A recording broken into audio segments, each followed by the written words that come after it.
Hello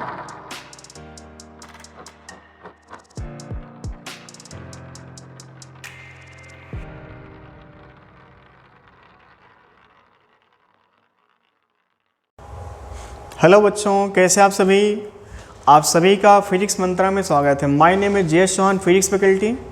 और आज हम लोग कोलिजन पर बेस अगला टॉपिक हमारा क्या है, इन इलास्टिक कोलिजन।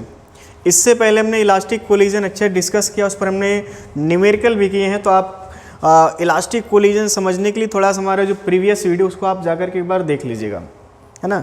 चलिए हम लोग शुरू करते हैं। सबसे पहला हमारा की पॉइंट क्या है, कोलिजन कहीं पर भी होगा, कोलिजन का मतलब लीनियर मोमेंटम क्या होगा, कंजर्व होगा। अगर कोलिजन के पहले इलास्टिक शब्द है तो वहाँ पर एनर्जी भी कंजर्व होगी, और अगर इन इलास्टिक शब्द है तो वहाँ पर एनर्जी कंजर्व नहीं होगी। बेसिकली यहाँ पर बात किसकी करेंगे हम लोग, काइनेटिक एनर्जी की, है ना। तो कोलिजन में कुछ ऐसा होता है कि यहाँ पर कुछ एनर्जी लॉस हो जाती है ना। बिफोर कोलिजन जितना एनर्जी रहती है, आफ्टर कोलिजन उतना एनर्जी नहीं रहती है, कुछ एनर्जी यहाँ पे लॉस हो जाती है ना। तो हम एनर्जी कंजर्वेशन की बात नहीं करेंगे, हम बात करेंगे यहाँ पे law of conservation of linear momentum की। अच्छा, एक छोटा सा पॉइंट यहाँ पर ये है कि ऐसा क्या हुआ होगा कि यहाँ पर कोलिजन के बाद कुछ एनर्जी कम हो गई है। इससे पहले हमने पढ़ा था coefficient of restitution. Coefficient of restitution की बात करें तो हमने बोला था इलास्टिक कोलिजन के लिए कोएफिशिएंट ऑफ रेस्टिट्यूशन का वैल्यू क्या होता है, 1 होता है। और परफेक्टली इनइलास्टिक की बात करें वहाँ पर कितना होता है, 0 होता है। तो कोएफिशिएंट ऑफ रेस्टिट्यूशन के वैल्यू पर ही डिपेंड करता है कि यहाँ पर एनर्जी कितना लॉस होनी है और या एनर्जी लॉस नहीं भी होनी है ना। तो वो सारा खेल किसका है, कोएफिशिएंट ऑफ रेस्टिट्यूशन का, है ना। तो अच्छा, यहाँ पर कोएफिशिएंट ऑफ रेस्टिट्यूशन कुछ ना कुछ होगा, उसके बारे में अभी हम चर्चा करने वाले। तो सबसे पहली बात कर लेते हैं कंजर्वेशन ऑफ लीनियर मोमेंटम की। पहले पार्टिकल के पास वेलोसिटी कितना है, u1 है, दूसरे के पास कितना u2 है। ये बात कब की हो रही, बिफोर कोलिजन। ये बात कब की है, आफ्टर कोलिजन की। कोलिजन के पहले लीनियर मोमेंटम, कोलिजन के बाद लीनियर मोमेंटम में कोई चेंज नहीं आएगा। अच्छा देखें, इनिशियल कितना है बोलो, m1 u1 plus m2 u2 बराबर क्या लिखें बोलो, m1 v1 plus m2 v2। यहाँ पर बात आके ख़त्म हो गई, है ना। अब यहाँ के आगे जो बातें होनी है वो होनी है कोएफिशिएंट ऑफ रेस्टिट्यूशन से। तो कोएफिशिएंट ऑफ रेस्टिट्यूशन होता क्या है ना। तो इसका फार्मूला पहले हम आपको लिखवा देते हैं। ये होता है E into u1 minus u2 is equal to v2 minus v1। अगर आप इसको देखें, ये है क्या चीज़, this is called relative velocity of approach and this is called relative velocity of separation.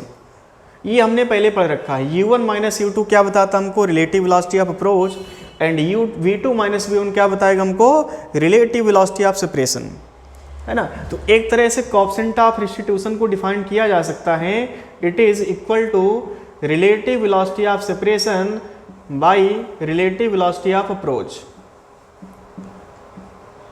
अब आप देखें, दो वेलोसिटी का रेशियो है तो यहाँ पर एक नंबर हो गया, एक नंबर यहाँ पे आएगा, और इस नंबर की बात करें तो नंबर जो हमारे पास होगा वो 1 से कम होगा और 0 से ज़्यादा होगा।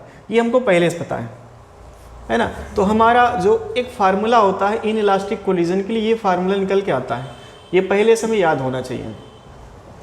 अब इसको ही बेसिस मान करके हम ये कैलकुलेट करेंगे कि आफ्टर कोलिजन वेलोसिटी है कितना और बिफोर कोलिजन तो हमको गिवन होगा, है ना। चलिए यहाँ से देखते हैं, थोड़ा सा हम लिख सकते हैं इसको, E into u1 minus u2 is equal to v2 minus v1। इसको आपको याद रखना है।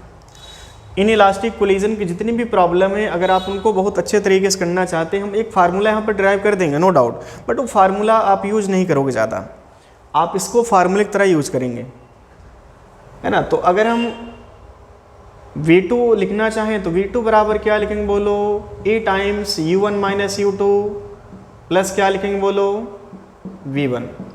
ठीक है। अब ये कहानी हमारी जो है v2 की हो गई, और यहाँ पर v2 हमारे पास है तो हम v2 की जगह पर ये चीज़ रिप्लेस कर सकते हैं। इसको आप मान लो कहानी नंबर 1 थी और ये कहानी नंबर 2 है, तो हम लिख सकते हैं कहानी नंबर 2 से v2 का मान कहानी नंबर 1 में रखने पर, है ना। तो आप देखिए, तो पहले इक्वेशन में क्या हमारे पास है बोलो, हम पहले इक्वेशन की कहानी लिखने जा रहे हैं, m1 u1 plus m2 u2, बोलो क्या लिखेंगे, m1 v1 प्लस m2, बोलो m2 v2, और V2 की जगह पर आपको ये पूरा पैरामीटर यहाँ पर रिप्लेस करना है।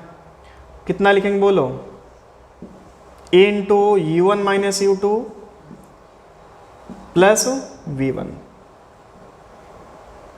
ठीक है बच्चों, अब देखिए यहाँ पर हमें V1 ही अननोन दिख रहा, बाकी सारा पैरामीटर नोन है, तो आप V1 जो है निकाल सकते हैं यहाँ से। तो यहाँ पर देखें M1 V1, B1 अभी सेपरेट नहीं हुआ है चूँकि यहाँ पर M2 के मल्टीप्लिकेशन में है, तो आप M2 अंदर भेजो पहले। तो लिखेंगे हम M2 और E भी आप अंदर भेजते जाओ साथ में, E इंटू U1 देखो माइनस M2 इंटू E, और बोलो क्या लिखेंगे U2, प्लस क्या लिखेंगे बोलो M2 इंटू V1 लिखेंगे। हमें V1 फाइंड आउट करना है, तो V1 एक तरफ रखें, बाकी जो कूड़ा है एक तरफ ले चलो, है ना।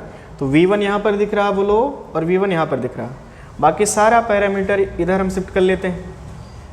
तो राइट हैंड साइड क्या दिख रहा है, M1 U1 plus M2 U2। अब आप देखो ये M2 इंटू U1 प्लस है, इधर आएगा तो माइनस हो जाएगा, ये माइनस का M2 इंटू U1, ये माइनस इधर आएगा प्लस हो जाएगा, plus M2 E into U2। क्या मिला, M1 plus M2 into V1।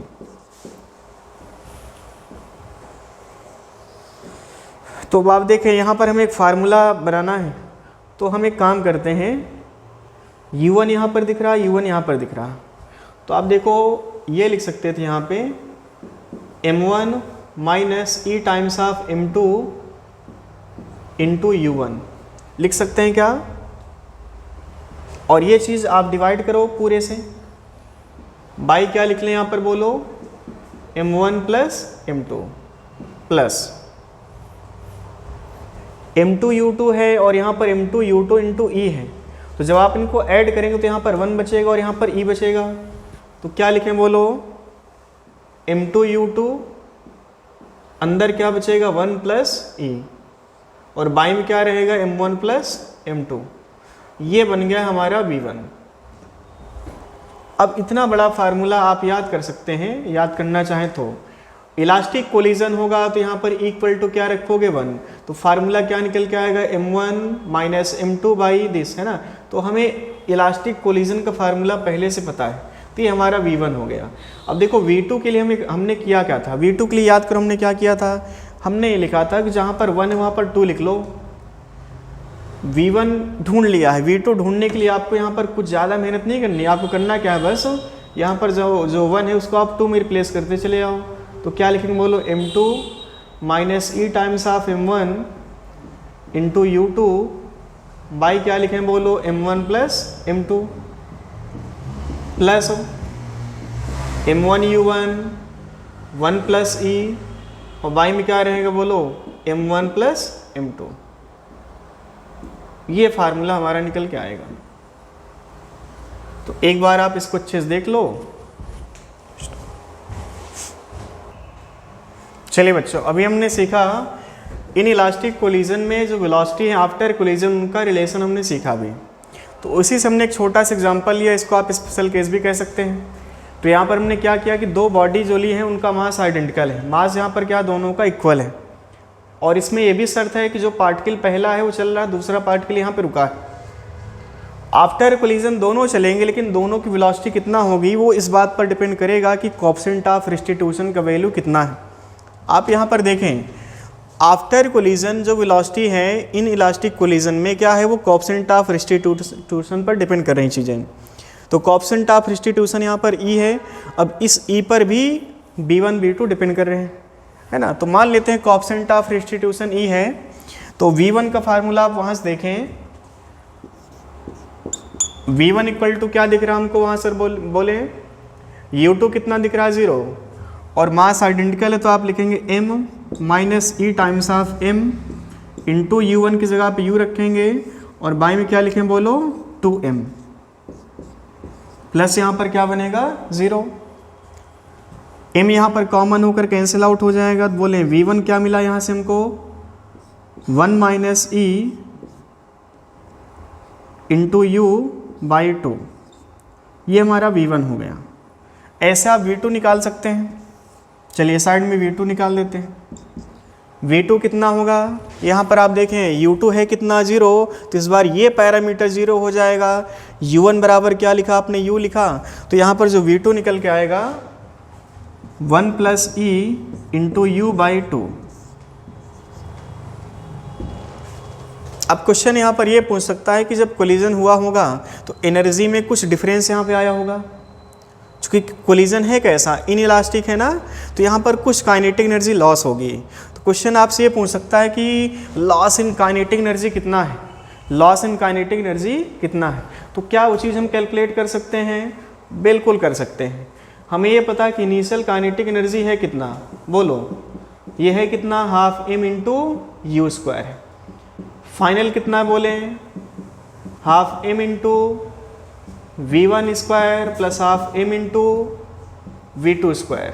अभी दोनों इक्वल नहीं है because collision is inelastic. Collision है कैसा, इनइलास्टिक है, तो यहाँ पर के ई इनिशियल बराबर के ई फाइनल नहीं होगा। ये जो के ई फाइनल है लेस देन के ई इनिशियल होगा। तो यहाँ पर हम लिख सकते हैं जो के ई इनिशियल है वो मोर देन के ई इनिशियल होगा।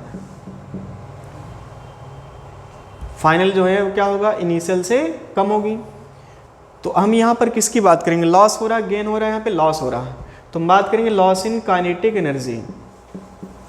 लॉस इन काइनेटिक एनर्जी है ना, और लॉस का मतलब क्या होता है बोलो, इनिशियल माइनस फाइनल।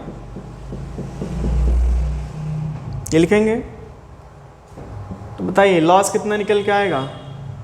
आप लिखेंगे यहाँ पे ½ m × U² - ½ m × V1²। V1 की जगह पर क्या रख सकते हैं आप, बोलिए, ये लिख सकते हैं आप 1 - E × U और बाय में 2 का इस पूरे का होल स्क्वायर। आई बात समझ में, और प्लस यहाँ पे लिखेंगे हम ½ m × V2 की जगह पर क्या लिखें बोलो, 1 + E × U का होल स्क्वायर और बाई में 2, इस पूरे का होल स्क्वायर है ना। तो इस तरह से आप जो है मतलब यहाँ पर लॉस इन काइनेटिक एनर्जी भी निकाल सकते हैं, है ना। तो ये कोई फार्मूला नहीं, ये मतलब एक क्वेश्चन हो गया कि आप इसको मतलब ऐसे कैलकुलेट कर सकते हैं, आप इसको ऐसे कैलकुलेट कर सकते हैं। चलिए अगला टॉपिक हमारा इन इलास्टिक कोलिजन का ही है और इसमें कुछ स्पेशल केस के तौर पर हम इसको डिस्कस करने जा रहे हैं। नीट की बात करें, नीट पर इस पर डायरेक्ट फार्मूला बेस्ड क्वेश्चन आएंगे, इसी को हम यूज करके कुछ थोड़ा सा एडवांस लेवल की प्रॉब्लम बना लेंगे, जेई लेवल की कुछ प्रॉब्लम बना लेंगे अभी हम लोग, है ना। तो क्वेश्चन यहाँ पर कुछ इस तरह से हैं कि कोई रबर बॉल है, इसको हमने कुछ हाइट से रिलीज़ किया है। रिलीज़ करने का मतलब इसके पास इनिशियल वेलोसिटी क्या होगी बोलो, 0 होगी। इनिशियल वेलोसिटी कितना है, 0 है। जब ये बॉल नीचे आएगी तो इसकी वेलोसिटी क्या होगी, बढ़ेगी ड्यू टू ग्रेविटी। और पहले कोलिजन के ठीक पहले इसके पास कितना वेलोसिटी आ चुकी है, v0। कोलिजन के बाद वेलोसिटी कितना, v1 है। अब इस v1 वेलोसिटी से क्या होगा, बॉडी ऊपर जाएगी, बॉल ऊपर जाएगी, फिर ऊपर से नीचे आएगी। अब यहाँ पर हमको दिख रहा कि जिस हाइट से हमने इसको छोड़ा तो उस हाइट पर वापस ये नहीं पहुँच पाई। मतलब साफ है कि कोलिजन है कैसा, this is in elastic collision. और ये कोलिजन उसी लाइन पर बार बार हो रहा है। ऐसा हमने फिगर आगे शिफ्ट कर दिया है। अगर हम और इसी फिगर में जैसे हमने यहाँ से हमने बॉल छोड़ी, मान लो 10 मीटर ऊंचाई थी, जब पहला कोलिजन हुआ तो पहले कोलिजन के बाद बॉल 10 मीटर ऊपर नहीं आएगी, 10 मीटर से थोड़ा सा कम ऊपर आएगी। फिर यहाँ पर मान लो बॉल यहाँ तक पहुँची है, अब यहाँ से फिर बॉल नीचे जाएगी, टकराने के बाद फिर इसी लाइन पर वापस आएगी। तो जितने बार कोलिजन होगा उतने बार इस बॉल की वेलोसिटी घटती चली जाएगी। तो क्वेश्चन यहाँ पर यह है कि ऐसे कितने कोलिजन हुए होंगे कि जब फाइनली बॉल यहाँ पे रुकी होगी। तो ऐसे बहुत सारे कोलिजन हुए होंगे और डिपेंड करता है कि यहाँ पर कोएफिशिएंट ऑफ रिस्टिट्यूशन कितना है। हम ये जानते हैं कि जो काइनेटिक एनर्जी है उसको कम करने के लिए कौन है यहाँ पे, कोएफिशिएंट ऑफ रिस्टिट्यूशन। तो उसके भी यहाँ पर डिसाइड होता है कि नंबर ऑफ कोलिजन यहाँ पर कितने होंगे बॉल को फाइनली रुकने के लिए, वो डिपेंड करेगा कोएफिशिएंट ऑफ रिस्टिट्यूशन पे। अगर इलास्टिक कोलिजन होता तो बॉल को आपने यहाँ से छोड़ा, गारंटीड ये पूरी लाइफ अगर यहाँ पर ग्रेविटी के अलावा अदर कोई फैक्टर नहीं है, लाइक एयर रेजिस्टेंस, अगर एयर रेजिस्टेंस नहीं है और इलास्टिक कोलिजन हो रहा तो जिस हाइट से हमने गेंद को छोड़ा उसी हाइट पर बार बार गेंद आकर के रुकेगी और ये कहानी कब तक चलेगी? अनंत समय तक। आई बात समझ में? ना तो काइनेटिक एनर्जी कभी घटेगी और ना ही पोटेंशियल एनर्जी कभी घटेगी। बात अलग है, काइनेटिक का पोटेंशियल में कन्वर्जन होगा, पोटेंशियल काइनेटिक में कन्वर्जन होगा, बट यहाँ पर काइनेटिक एनर्जी में कोई लॉस नहीं रहेगा। आई बात समझ में?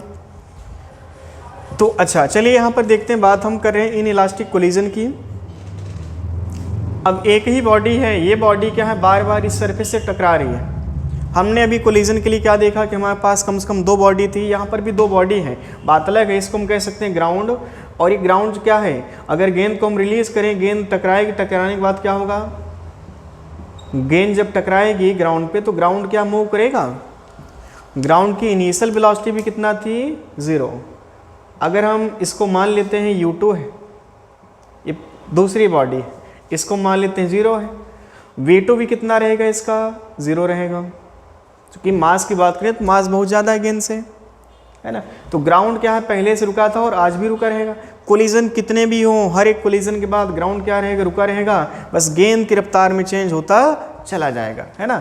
अच्छा एक चीज़ हमको पता है, हमने पहले आपको बोला था कि हमारे पास एक फार्मूला है कोएफिशिएंट ऑफ रेस्टिट्यूशन के, यहाँ पर फार्मूला क्या था बोलो, उसको हम की पॉइंट कह सकते हैं। यहाँ पे फार्मूला था E times of U1 minus U2 equal to क्या था बोलो, V2 माइनस V1, ये फार्मूला था। U2 का मतलब क्या था, वो बॉडी जो टक्कर खा रही है और टक्कर खाने के बाद इसी बॉडी की जो U2 वेलोसिटी थी अब कितना हो गई थी, V2। लेकिन यहाँ पर देखो U2 है कितना, 0, V2 भी कितना रहेगा, 0। तो अगर हम ये फार्मूला यूज करें यहाँ पर तो हम क्या लिखेंगे, E इंटू U, और U का मतलब क्या लिखोगे आप, U1 का मतलब क्या लिखोगे, E इंटू U1 बराबर क्या लिखेंगे, माइनस का V1, ये हम लिखेंगे, है ना। जो वेलोसिटी में चेंज आएगा बॉल की वेलोसिटी में चेंज आएगा, ग्राउंड की वेलोसिटी में कोई चेंज नहीं आएगा, है ना। U1 का मतलब क्या है, कोलिजन के ठीक पहले बॉल की वेलोसिटी, और V1 क्या है, कोलिजन के ठीक बाद बॉल की वेलोसिटी। अगर हम मैग्नीट्यूड की बात करें, अच्छा डायरेक्शन की बात करें, डायरेक्शन यहाँ पर अपोजिट है, आने से कोलिजन के ठीक पहले कितना है इसके पास, V0, और उसकी डायरेक्शन है कहाँ पे, नीचे है। आफ्टर कोलिजन देखें V1 कहाँ बन रहा, ऊपर, तो इनके बीच डायरेक्शन चेंज हो रहा और डायरेक्शन एग्जैक्ट कितना है, 180 चेंज हो रहा। तो फाइनली अगर V1 की बात करें तो V1 है क्या, negative times of this V0, है ना। बात अलग है, यहाँ पर कोएफिशिएंट ऑफ रेस्टिट्यूशन आएगा, तो हमें ये फार्मूला यूज करना है। तो आप ये बताओ, कोलिजन के ठीक पहले कोएफिशिएंट ऑफ रेस्टिट्यूशन सरफेस का मान लेते हैं E है। आप बताओ कोलिजन के ठीक पहले U1 कितना है, ठीक V0 के इक्वल है, तो क्या लिखेंगे हम बोलो, E इंटू V0। कोलिजन के बाद कितना वेलोसिटी बन चुकी है बोलो, V1। मैग्नीट्यूड की बात हम करने जा रहे हैं यहाँ पे, आई बात समझ में। हम इसको यहाँ पर ऐसे लिख सकते हैं, E into U1 is equal to mod of V1। हम यहाँ पर मैग्नीट्यूड की बात करने जा रहे हैं, है ना। ये जो V1 है, V1 का मतलब क्या है, velocity of ball after first collision into V0। ये कब की बात हो रही है, after first collision, after first collision. अब आप बताओ V2 कितना होगा, कोलिजन, पहला कोलिजन यहाँ पर हो चुका है, इससे पहले रफ्तार कितना है, V0, इसके बाद कितना V1 है, तो V1 बराबर क्या लिखोगे, E times of this V0। अब कोलिजन यहाँ पर दूसरा हो चुका है, तो दूसरा जब कोलिजन हुआ तो बताओ कितना रफ्तार हो चुका है, V2। तो V2 बराबर क्या लिखेंगे बोलो, कोलिजन के बाद जो भी वेलोसिटी बनेगी वो वेलोसिटी हमेशा E times of velocity before collision. तो कितना है बताओ बिफोर कोलिजन, V1 है क्या वो, और V1 की जगह पर क्या रखें बोलो, E इंटू V0, है ना। तो अगर हम V2 रिप्लेस करें तो V2 बराबर क्या मिला हमको, E स्क्वायर इंटू V0। ये कब की बात हो रही है, आफ्टर सेकेंड कोलिजन। अब आप बताओ थर्ड कोलिजन में क्या लिखोगे, v3 बराबर क्या लिख लें बोलो जल्दी से, e की पावर 3 इंटू वी नॉट। ये वेलोसिटी कब की है, थर्ड कोलिजन के बाद की। अब बताओ अगर ऐसे nth कोलिजन हो चुके हैं तो nth कोलिजन के बाद वेलोसिटी क्या होगी, उसका फार्मूला क्या निकल के आएगा। तो यहाँ पर हम लिख ले रहे हैं आफ्टर nth कोलिजन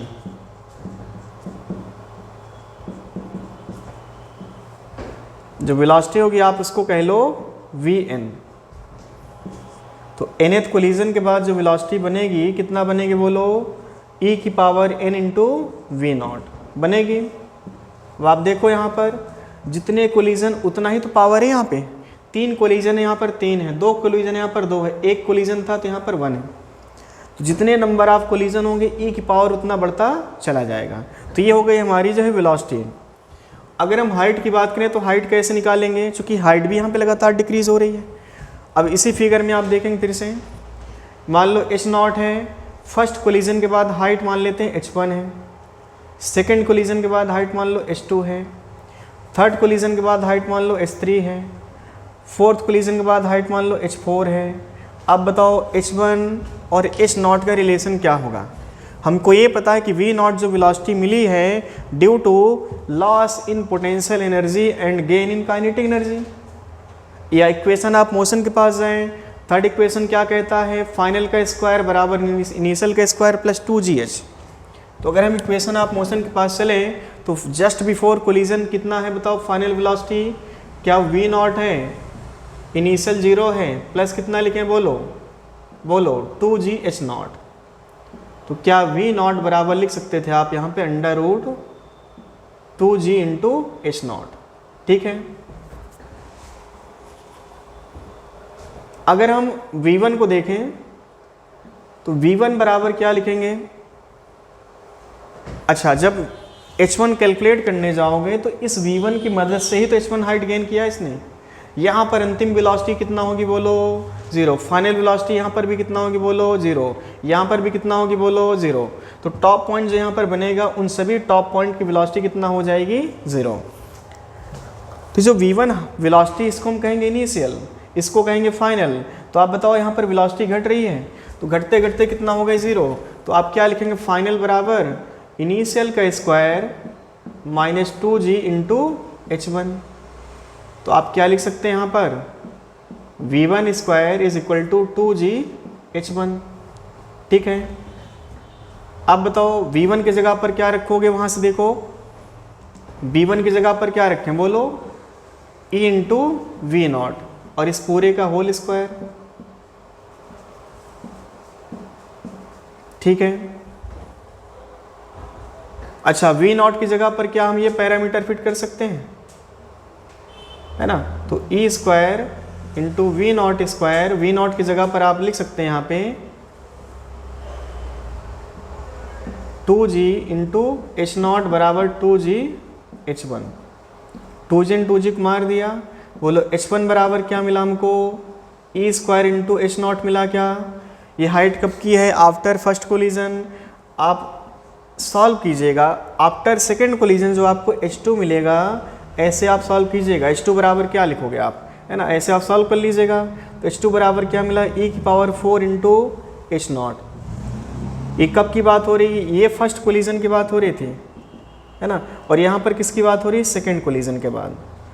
तो ऐसे अगर nth कोलिजन हुए होते हैं तो आफ्टर nth कोलिजन हाइट कितना होगी बोलो,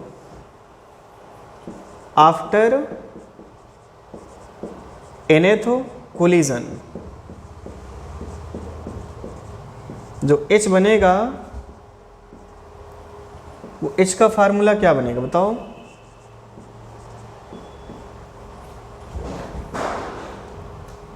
ये बनेगा हमारा e की पावर 2n इंटू h0। तो हाइट और वेलोसिटी में थोड़ा सा अंतर है। अगर हम वेलोसिटी की बात करें after nth collision that is e की पावर n, और आफ्टर nth कोलिजन अगर हाइट की वेलोसिटी की बात करें तो e की पावर n था, और आफ्टर nth कोलिजन हाइट की बात करें e की पावर क्या है यहाँ पे 2n है। है ना। तो एक बार आप इसको अच्छे से देख लीजिए, है ना। ये था हमारा इनइलास्टिक कोलिजन, है ना। तो आपसे क्वेश्चन नीट में ऐसे पूछ लेता है ना। एक बार आप इसको देख लीजिए, फिर आगे बढ़ते हैं। स्टॉप, है ना। तो इसमें जो है ये दो फार्मूले मेन है, वेलोसिटी। चलिए बच्चों, अब हमें इनइलास्टिक पर बेस अगला जो है एग्जाम्पल है ना। तो इस पर बेस जो है आईआईटी में क्वेश्चन पूछा है, इसको हम अभी थोड़ा सा और अच्छे से एक्सप्लेन करेंगे और इसमें एक इलस्ट्रेशन और हम लोग लेंगे, है ना। तो क्वेश्चन का टॉपिक है कि जैसे मान लो कोई बॉल है और उस बॉल को हमने कुछ एंगल θ1 पर फेंका v1 वेलोसिटी से, और θ2 डिग्री पर जो है v2 वेलोसिटी से गई है। तो अब क्या यहाँ पर θ1 θ2 इक्वल होंगे? क्या यहाँ पर θ1 θ2 इक्वल होंगे? इनइलास्टिक कोलिजन है तो यहाँ पर θ1 θ2 इक्वल नहीं होंगे, है ना। ये बात हमको पहले से पता है। अब θ1 θ2 में बड़ा कौन होगा? एक बात हमको ये पता है कि अगर इनइलास्टिक कोलिजन है तो आफ्टर कोलिजन जो रफ्तार होगी, बिफोर कोलिजन जो रफ्तार होगी उससे कम होगी। मतलब कहने का जो v2 है v1 से कम होगा, है ना, क्योंकि हर एक कोलिजन के बाद वेलोसिटी घटती चली जाती है। अच्छा, अगर हम थोड़ा सा और अच्छे लेवल पे जाएं तो यहाँ पर इस गेंद ने इस पर फोर्स भी लगाया होगा, तभी वेलोसिटी डायरेक्शन चेंज हुई है। अगर हमसे कोई ये कहे कि बताओ इस गेंद ने सरफेस पर कितना फोर्स लगाया है, तो क्या फोर्स भी कैलकुलेट किया जा सकता है? बिल्कुल कर सकते हैं। अच्छा, अगर हम मास यहाँ पर मल्टीप्लाई कर लें तो ये क्या बन जाएगा? Linear momentum. और इस लीनियर मोमेंटम के दो भाग होने हैं, एक होगा हॉरिजॉन्टल, एक होगा वर्टिकल। ये θ1 है, बोले क्या ये भी θ1 होगा? बिल्कुल सही, θ1 होगा। इस m1v का जो कंपोनेंट है इस साइड में क्या मिलेगा आपको? m इंटू v1 साइन θ1 मिलेगा। वर्टिकल में क्या मिलेगा बोलिए? m into v1 cos θ1। अगर यहाँ पर हमने मास मल्टीप्लाई कर लिया है तो ये क्या बन गया है? Linear momentum. अब इसके भी दो भाग होने हैं, एक हॉरिजॉन्टल एक वर्टिकल। अच्छा, ये θ2 है तो क्या ये भी आपका θ2 बना होगा? अब इसका यहाँ पर कंपोनेंट क्या बना होगा बोलो? m into v2 cos theta, sorry यहाँ पर साइन थीटा आएगा ना, बिल्कुल सही, साइन θ2। यहाँ पर क्या मिलेगा बोलिए हमको? m into v cos θ2। अब आप ये बताएं कि यहाँ पर m into v one sine θ1, m into v two sine θ2 क्या है? सरफेस के पैरेलल है। ये क्या है? सरफेस के पैरेलल है। और यहाँ पर वेलोसिटी में कोई चेंज नहीं दिख रहा, मतलब कहने के जो मोमेंटम था हॉरिजॉन्टल का उसमें कोई चेंज नहीं हुआ होगा, और वर्टिकल में भी तो कोई चेंज नहीं होगा, because law of conservation of linear momentum is valid. यहाँ पर लीनियर मोमेंटम कंजर्वेशन क्या होगा? वैलिड होगा। तो अच्छा, यहाँ पर अगर फोर्स की बात की जाए, तो फोर्स यहाँ पर किस मोमेंटम में लगा है? अगर हम बात करें हॉरिजॉन्टल एक्सिस में तो मोमेंटम में कोई चेंज नहीं आया है। न्यूटन साहब ने क्या बोला था? न्यूटन साहब ने बोला था कि लीनियर मोमेंटम जब चेंज होता है तो वहाँ पर क्या लगता है? एक फोर्स।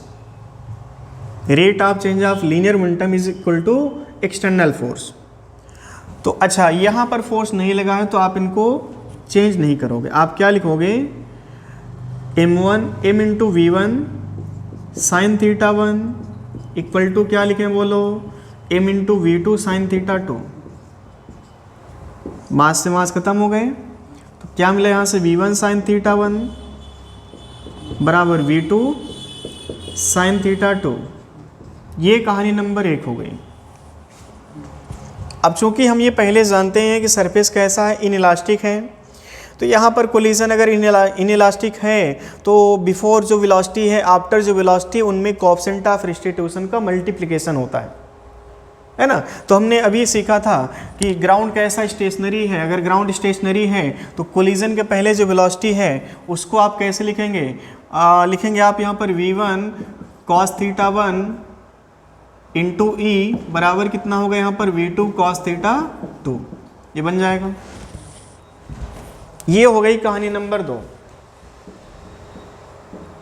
ठीक है, अब हमें क्या करना है? यहाँ पर v1 भी फाइंड आउट करना है ना। v1 फाइंड आउट करना हमको और v2 भी फाइंड आउट करना है। सॉरी V1 हमको दिया होगा, V2 फाइंड आउट करना होगा, है ना। तो चलिए हम क्या करें, यहाँ पर पहले θ1 θ2 का एक रिलेशन ले लेते हैं। तो क्या करें बोलो जल्दी से, हम इनको डिवाइड कर लें क्या, V2 और V1 क्या होंगे आपस में कैंसिल आउट हो जाएंगे। तो अगर हमने फर्स्ट इक्वेशन को डिवाइड कर लिया सेकंड इक्वेशन से, तो आप देखो वहाँ पर क्या दिख रहा है sin θ1, और यहाँ पर क्या दिख रहा बोलो cos θ1 इंटू ई। राइट हैंड साइड बोले क्या दिख रहा sin θ2 बाई क्या बन जाएगा cos θ2। ये क्या चीज़ दिख रही बोलो tan θ1 by e equal to क्या लिखें बोलो tan θ2। अब एक बात हमको पता है कि कोएफिशिएंट ऑफ रेस्टिट्यूशन इस सरफेस के लिए कैसा होगा, 1 से कम होगा। हमको ये पता है कि e लेस देन 1 है। तो आप ये बताएं कि θ1 θ2 में बड़ा कौन होगा, कमेंट करके बताओ जल्दी से, θ1 θ2 में कौन बड़ा होगा। अगर ये चीज़ कम है तो ओवरऑल वैल्यू क्या होगी, ज़्यादा हो जाएगी। तो θ2 जो है हमारा क्या होगा, वो θ1 से ज़्यादा होगा। तो आफ्टर कोलिजन जो एंगल बनेगा वो बिफोर कोलिजन जो एंगल बना था उससे ज़्यादा होगा। अब वेलोसिटी कितना होगी आफ्टर कोलिजन, मतलब v2 कितना होगा। हम क्या करेंगे इस बार, क्या करें बोलो, पहली इक्वेशन को हमने स्क्वायर किया, दूसरी इक्वेशन के स्क्वायर किया और फिर इनको ऐड कर लिया, है ना। चुपचाप ऐड कर लो, किसी को फर्क ना पड़ने पाए, है ना। तो देखो sine square θ1 plus cos square θ1 कितना हो जाएगा बोलो 1 हो जाएगा, है ना। अब आप लोग पूरा देख लो भाई साहब, है ना। तो क्या लिखेंगे v1 square sine square θ1 plus v1 square cos square θ1 into e square. Right hand side क्या मिला हमको, v2 स्क्वायर बाहर ले लो, अंदर क्या मिलेगा आपको sine square θ2 plus cos square θ2। ये कितना है 1 हो जाएगा। और यहाँ पर आप देखें कि sine square θ1 plus cos square θ1, क्या ये 1 हो जाएगा, नहीं होगा भाई साहब। v1 स्क्वायर यहाँ पर बाहर होगा, अंदर क्या मिलेगा हमको sine square into θ1 plus e square into cos square θ1 मिलेगा। बराबर कितना लिख लें बोलो v2 स्क्वायर। तो v2 बराबर क्या मिला आपको यहाँ से, root of v1 square sine square θ1 plus e square cos square θ1। ये हमारा आंसर हो जाएगा। स्टॉप। एक बार आप इसको देख लीजिए।